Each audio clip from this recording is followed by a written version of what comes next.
The Peace of Wild Things by Wendell Berry.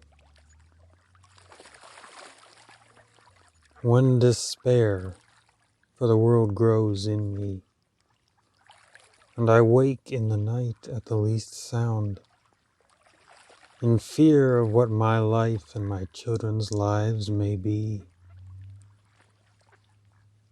I go and lie down where the wood drake rests in his beauty on the water, and the great heron feeds. I come into the peace of wild things, who do not tax their lives with forethought of grief. I come into the presence of still water, and I feel above me the day-blind stars waiting with their light. For a time, I rest in the grace of the world, and am free.